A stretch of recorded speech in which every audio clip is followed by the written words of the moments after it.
Hello and welcome to Look North. On the programme tonight, the drivers in South Yorkshire caught on camera using their phones, not wearing a seatbelt or even making a sandwich. As professional drivers driving HGVs, they should be paying their full attention to the road and not losing any concentration. We've been out on patrol with the police. Also tonight, inspiring the next generation, the Sycamore Gap sapling planted at a South Yorkshire school. The new theatre company restyling second-hand costumes for their first festive show. And join me live later in the programme. Look, it's snowing at the seaside. Ahead of 25,000 people expected to attend Scarborough Sparkle. Thank you. You can turn the fake snow off now. A mixed picture this weekend, but what day will be the best out of Saturday and Sunday? Join me for the detailed forecast.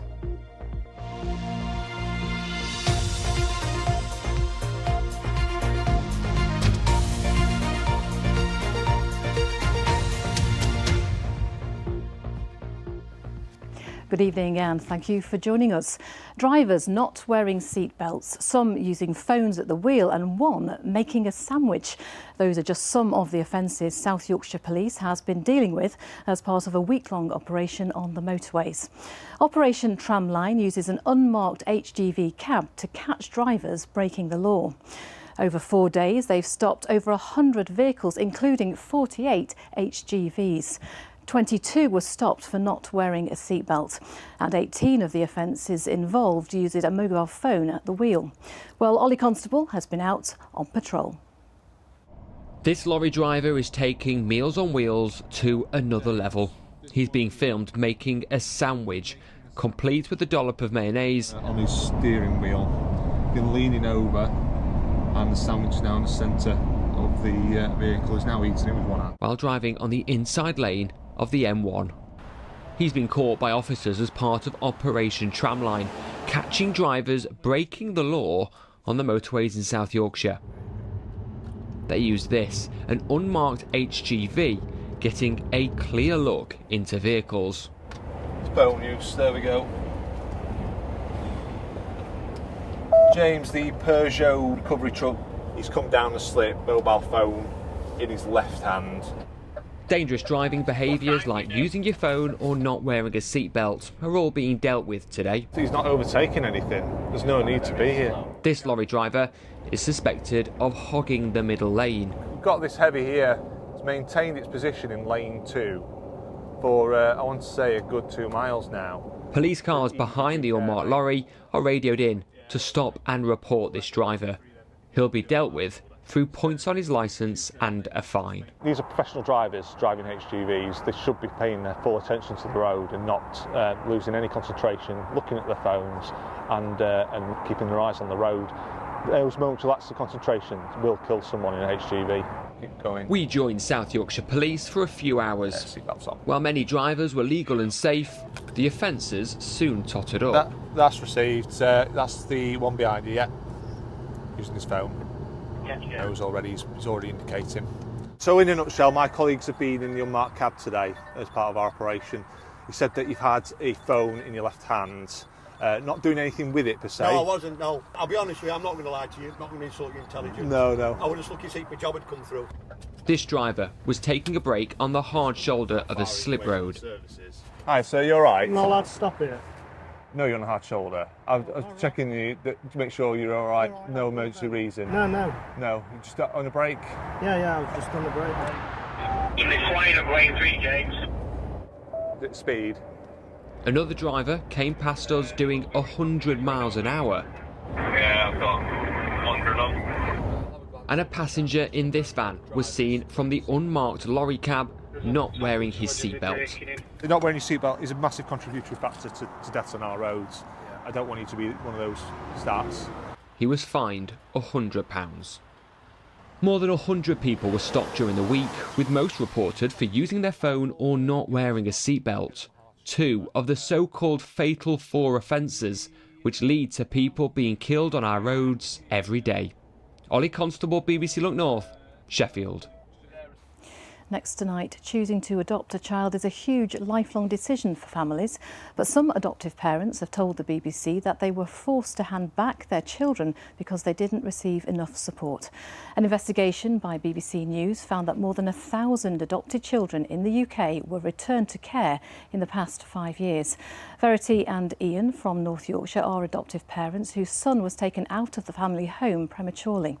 Earlier I spoke to them and asked why it's so important to them. I really want to get this more awareness of this issue out there, because I want to try and change things for future adopters and future adopted children so that they get the support they need and don't have to go through what our family's been through. And Ian, we can't talk about the trauma to protect your privacy, but what kind of impact does it have on family life? It affects every aspect of family life. It affects children's behaviour, development, ambitions, and the way they communicate, the way they relate to family members and to siblings. It's been a very long few years of struggle. And it's not just support for parents, is it? It's looking for more support for children as well. Absolutely, absolutely. Children need help to understand from as young an age as you like to organise it. They need help to understand what impact these factors can have on them, what impacts they might expect to see as they grow, and just to help them be aware of how it will impact their relationships and other things. The Department for Education says that support is in place to help adoptive families. What would you say to that? They're keen to trumpet the support that is on offer, and perhaps that's fair enough as far as it goes. And some people with perhaps lower level difficulties, lower level needs, will be able to go to the support systems that are in place and get support they need, and good for them. But unless your needs are quite low level, quite simple, quite trivial, the support needed above that level, the support just doesn't scale. And when they try and send parents on a parenting course that they've already been on, you start to realise that there's just nothing behind the curtain. That nobody's going to help you. Well, thank you so much for sharing your story today. It's not easy, but it was great to speak to you tonight. Thank you. Thank you. Thank you. Well, North Yorkshire Council told us they can't discuss individual cases, but it recognised how difficult challenges linked to adoption can be for families, and it said it provided compassionate, practical support when this happens. And if you want to read more on this story, you can do so on BBC News Online. Now you're watching Friday's Look North, still to come on tonight's programme. We meet the former England netball player now taking her passion for the sport to Tanzania.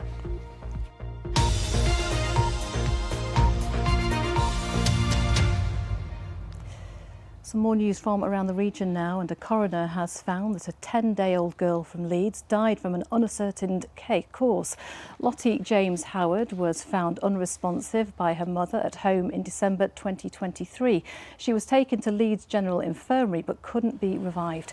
During the inquest, Lottie's mother, Jersey, said she felt dismissed and ignored by maternity staff throughout her pregnancy and labour. The coroner said Jersey had received suboptimal care, but that didn't cause or contribute to Lottie's death. The Leeds Teaching Hospitals NHS Trust says it recognises that conflicting medical advice and the delay in antibiotic treatment caused unnecessary worry for the family, and it's truly sorry. A man from Cleckheaton has been jailed for 4 years for sexual offences against a teenage girl. 31-year-old Stuart Murgatroyd admitted 3 counts of sexual activity with a child. The offences happened earlier this year. Police say he took advantage of a vulnerable teenager. A homelessness charity has set up a fake mattress shop in Sheffield as a stunt to highlight the reality of sleeping on the streets. Concrete Dreams opens today next to Cambridge Street Collective. Instead of beds and mattresses, there are paving slabs and park benches. It's open for the next 2 weeks. We want to communicate in the most visual, accessible way possible just how tough it is to be street homeless. We claim to be one of the wealthiest countries in the world, and still we've got people living in this way in Britain, and that shouldn't be happening. Now, where has all the salmon gone? That's the question being asked on the River Ribble in North Yorkshire, where there's been a dramatic decline in the numbers of Atlantic salmon who return at this time of the year to spawn. Work's now underway to see if the trend can be reversed. Annie Nilsson reports.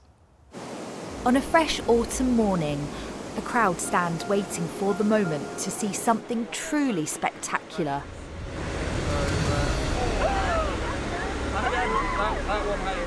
The River Ribble Salmon Run. This is incredible. You know, they've swum over 3,000 miles at sea. They've swum about 60 miles from the Ribble estuary, and they've now reached this natural waterfall, which is got 3 steps, and they're desperately trying to get to the really good spawning habitat where there's lovely clean gravel that they can dig their nests. With that navigation, it means a lot of jumping. Very few of them make it first time. So what we get is a bit of a bottleneck where we get a lot of salmon congregating below the waterfall and making multiple attempts. This leap of faith isn't by chance. These salmon have made their way to this waterfall at Stainforth Foss after taking on a treacherous journey. They head towards Greenland to search for better food resources. They are then led by their sense of smell and the Earth's magnetic field to return home to spawn. I can't believe they can jump up that such fast-flowing water, you know. It's something Axel and his granddad have managed to capture on camera. It's a big fish. It was about 20 pounds, I reckon. And you saw a salmon? Yes! What did you think when you saw it? Cool, man. There are a lot of artificial barriers, weirs that used to power all our mills. So we've been removing them, or we've been putting what's called a fish pass. We've been planting trees and creating woodlands that help to get the water into the ground and keep the nutrients on the ground. If there's too much water, it washes the redds away, the nests away. But the big piece of work that we've been doing lately is natural flood risk management. Slowing the flow and providing vital habitat so these salmon can keep on running all the way home. And some beautiful scenery there too. Now we're on to the sport. Sally is here. You've got a mixed bag tonight, haven't you? Absolutely, yeah. Let's start with football, shall we? Because it is crunch time for Leeds manager Daniel Farke as his team faces Manchester City at the Etihad Stadium tomorrow. Leeds have lost 3 games in a row, are in the Premier League relegation zone with fans starting to lose patience. But Farke insists he isn't thinking about his own position. For me, I'm just fully focused on my team, how to help my team, how to back my team, how to lead my team. They need in this situation also a leader who will stay calm and not thinking about himself or what it means for his own career anyhow. I just think about this club. I just think about how we can create this, that we stay in this league. And there's full live match commentary of the Leeds game and more on BBC Radio Leeds. Here's Leeds United commentator Adam Pope. Coverage of Manchester City versus Leeds United on a huge day for manager Daniel Farke as he takes his side in the relegation zone to the Etihad. In League One, we have Huddersfield Town against AFC Wimbledon and Bradford City at home to Exeter City, with the Bantams looking to climb back into the top 2. You can hear it all on BBC Radio Leeds from 2 o'clock on Saturday. And we'll update you on Monday as well, of course. Now, how about this for a career change? Huddersfield's Maggie Birkinshaw is a huge figure in the netball world. As a player, she was capped more than 70 times for England, is now a selector for the national team and has spent decades coaching stars of the future, including for Leeds Rhinos' netball team. But at 60, she decided it was time for a change. So in the new year, she's heading off to Tanzania to develop the game there. I caught up with her earlier today. Maggie Birkinshaw has spent more than 40 years in netball as a player for England and most recently as assistant coach with the Leeds Rhinos. But now she's going global. Moving to Tanzania as head coach of a new girls' sports academy there. Everything that I've been involved with in England, you know, as a player and as a coach has been amazing, and it's given me so much. The sport gives me so much. Team sport just does that for you. It was the right time for me to maybe step away from what I know and step into the unknown. There's not a lot you can do when the heart says to do something, you do it. So many things on this journey that you could have a little giggle about. This project of the heart has already taken Maggie on a road trip around the country, running trials to talent spot players, including with the Maasai. You have to be a metre away. What is it that you're looking for? We never expect to go out and find the complete item. What we look for are girls who are strong, who are tall, who maybe are athletic, that can jump, and that ticks all the boxes for the Maasai girls. So we were excited to see if we could find that little bit of talent that was hiding out there. As well as netball, the girls selected for the academy will get board and education, giving them skills to thrive outside of sport. A tiny percentage will make it as an athlete, but the rest of the girls will have an option for employment where they can choose for themselves and support their families with good paying jobs. And you've had a significant birthday recently, Maggie, haven't you? So was that the thing that made you want to do something different? If we can have an impact in their lives, and if I can bring sport to their lives and give them the joy that it's given to me and the opportunities that it's given to me, then why would you not want to get involved in something like that? What an amazing new job. Good luck, Maggie. And don't forget, you can watch the UK Snooker Championships, which starts at the York Barbican this weekend on the BBC. That's it for now. Sally, thank you very much. Now, when this beautiful sycamore was illegally chopped down 2 years ago, the outrage was expressed around the world. But today, children in Rotherham were given a tree of hope grown from a seed of the original tree. It was a gift worth celebrating, as Kathy Killick now reports. Rooted in a natural hollow along Hadrian's Wall, the 120-year-old tree in Sycamore Gap was admired and loved by millions, which made its illegal felling in 2023 both shocking and deeply hurtful. Now, though, the tree lives on through its carefully nurtured offspring.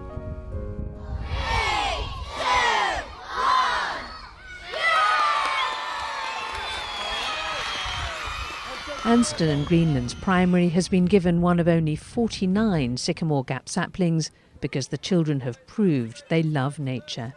We've planted 165 trees yesterday, so that's a lot of trees throughout the whole school as well. We've all worked so hard to make the school grounds really able for birds and insects to live. At the moment we are recreating the pond for fish and frogs. The children's work rewilding part of their grounds has inspired 50 more schools to follow suit, and they've set up an award scheme to encourage even more to join in. What started as a Rotherham project has now grown across the region. We've made tens of thousands of square metres of wild space, and our children feel really proud of that. While justice was served on the two men who felled the original tree, there was a strong public desire to make amends, and the National Trust, which owned the tree, gathered seeds from the site and grew the 49 saplings, one for each foot of the original tree. To receive one is quite an accolade. I felt incredible because it's such an honour to have this tree at our school because we're one of the few schools that has got one. I hope that it will grow really tall and healthy.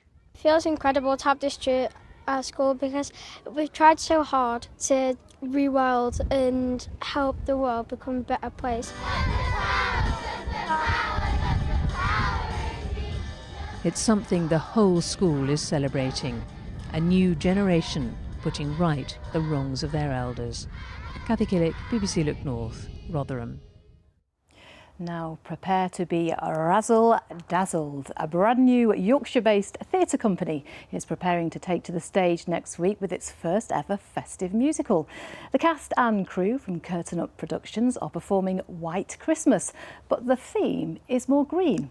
They've sourced all their costumes from a huge second-hand sale that took place at the Leeds Playhouse in summer, and I went along to meet them in rehearsals. With just days to go until opening night, it's the first time this new theatre company has produced a musical. They're performing White Christmas and hope to bring some festive sparkle to their audience next month. It's going absolutely brilliantly. We have assembled an incredible cast. The enthusiasm, the talent, the skills, everything that they're putting on stage is amazing.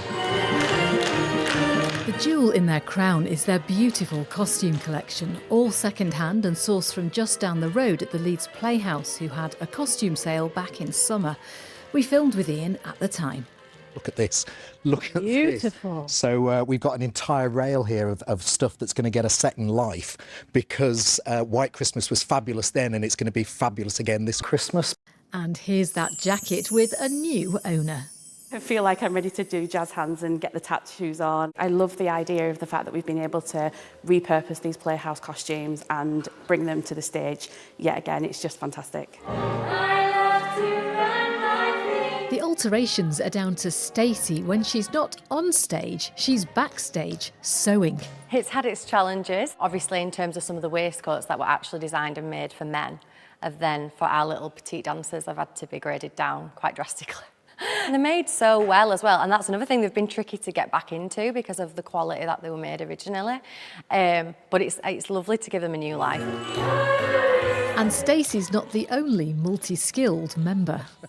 Well, by day, I'm a consultant anaesthetist at Mid-Yorkshire, and I'm not entirely sure how we balance it, but it's just swapping one type of operating theatre for a theatrical theatre. And that's showbiz. The curtain rises at the King's Hall in Ilkley from the 3rd of December and tickets are still available. A vintage classic with upcycled costumes going green for a white Christmas. And they've got a big band. It is going to be fabulous. Now, it may not quite be December, but Christmas events around our region are in full swing. This weekend in Scarborough, 25,000 people are expected to attend Scarborough Sparkle at the Open Air Theatre. It's just kicked off tonight with a lantern parade and is on all weekend with food, drink and all the fun of the fair. And Olivia Richfield is there for us now. You've lost the snow that we saw in the headlines. Oh, you guys can do better than that. Allow to tip yourself. It's very, very loud here, so I hope you can hear me. But this event lasts for the next 3 days, and it started around 5 o'clock with a big lantern procession, which started on the far side of Pearshome Park. Now, it's Christmas themed and had a real sense of occasion with the drum beat, very colourful. Hundreds of people took part, and they paraded around the lake at Pearshome Park. It was fabulous. Came all the way here to the Open Air Theatre to launch Scarborough Sparkle, and this is what some of those taking part had to say. Well, tell everybody your name. We're singing some songs. On the stage? Yeah. How do you feel about that? Excited. And what do you think? Excited. Tell me what you're looking forward to this evening. Mostly being with my friends and just mostly enjoying the time. We started off as a really sort of very small scale event, and it's got more and more groups each year. We started with maybe 3 or 4 schools. Now we have that plus 20 odd other community groups from all over different areas of Scotland. Now here at the Open Air Theatre is Stuart Clark. Tell me what this Scarborough Sparkle event means to the people here and how long it's been going. Well, it's been going since 2018, so this is our 6th event. We lost a couple of years, one through COVID and then we lost through Storm Arwen, unfortunately, but we're back and it's big again. People love it, it's become a real part of the calendar now. People often say to us that it feels like the start of Christmas for them and they look forward to it as their start of Christmas. Do you tend to find that it's people from Scarborough that come, or are people coming from further afield now? I think we're starting to get a real nice mix of people, word's getting around, what with the Open Air Theatre as well, so word gets around. Last year we did a snap survey and about 25% of the people were from outside of town, so they're staying for the weekend and making a weekend of it, which is fantastic to hear because it brings a nice boost to the economy at this time of year. Brilliant, and it is a real boost then, isn't it, in so what could be a cold, dark and quiet time for Scarborough? Absolutely, yeah, it's, well, as you can see tonight it's quite cold, so yeah, it's a real nice boost. I mean, we must have had 3,000 or 4,000 people in already, so it's a real great boost, and you know, over the weekend we'll 25,000, 26,000 people, so it's great for the town. Brilliant, thank you very much. I hope it all goes really well, and the weather is pretty nice tonight. The best thing about this event is it's actually completely free to come in here. Obviously you pay for things like the rides and the food and the kiosks and things like that, but it's completely free to come in, and there's entertainment all weekend on the stage. And Stuart tells me there's some really good prizes up for grabs, including concert tickets for the open air theatre season next year. Wonderful, thank you very much, Olivia. And free, you say, Olivia. Well, that's got your ears pricked up, hasn't it? I couldn't quite hear her, actually. I'll have to play it back, Amanda. Indeed. Nice weather if that's on all weekend, certainly on Sunday. A bit iffy on Saturday, but we did have a squall line. Did you notice that today? 50-mile-an-hour gusts for a short period of time. Knocked all the bins over in Rye Hill. A lot of excitement there today. And that's Rossington outside Doncaster as the squall line passed. Look at that for a cloud formation. Send your pictures in. If you've got any decent ones, I'll try and get them on the telly. On Monday next week, of course, Instagram, and you can have a look at your work on the Weather Watcher website. Now, there is a lot of uncertainty about the forecast this weekend, particularly tomorrow. I'll explain it in a minute, but there is a risk of rain or showers, even a bit of sleet and snow over the top of the hills later tomorrow, and it is going to feel cold. Now, the feature causing problems is this one, how far north it gets. And then it clears, which whatever it does, Sunday looks a decent day, dry with some sunshine, before this system brings a lot of wet and windy weather in from the southwest during Monday. So let's have a look at that all-important radar picture. That was the squall line I've just discussed. And this is the rain on its way towards some parts of our region, and it is further north than the computer thinks, and that does have implications for us later tonight. So at the moment, it's dry with clear spells. This is where the computer wants the rain by the end of the night. It looks as though it's actually going to be further north than that, so perhaps affecting parts of West and South Yorkshire. We'll see lowest temperatures coming in at around about 3 or 4 degrees. So tomorrow's high water times, there we are in Scarborough at 10:37 and again at 10:46. So tomorrow, a lot of cloud around. That rain I've talked about could well be further to the north. There'll be a slice of decent weather for a time, but if the rain in the south doesn't get you, we've got another band of rain that'll push down from the northwest, and that could actually turn to snow over the tops of the hills later tomorrow. So it's going to be cold. We'll have that wind coming in from the north, temperatures around 6 or 7 degrees. And these outbreaks of rain, sleet with some hill snow will clear away into the North Sea Saturday night, and it leaves Sunday not looking too bad. It's going to be cold, quite windy, but mostly dry with some sunshine. And then again, temperatures jumping up as southwesterlies come back on Monday, bringing a lot of rain, especially to the Pennines, with a bit of a respite the middle of next week. That's the forecast. Thank you very much. Paul, did you just say it wasn't too bad along the coast then? On Sunday, yeah. Yeah, not too bad at all. Yeah. Well, if you're heading to Scarborough, do have a fantastic time. Otherwise, we shall be back with bulletins throughout the weekend. Next one after 10 o'clock. Join me and Paul if you can. Goodbye.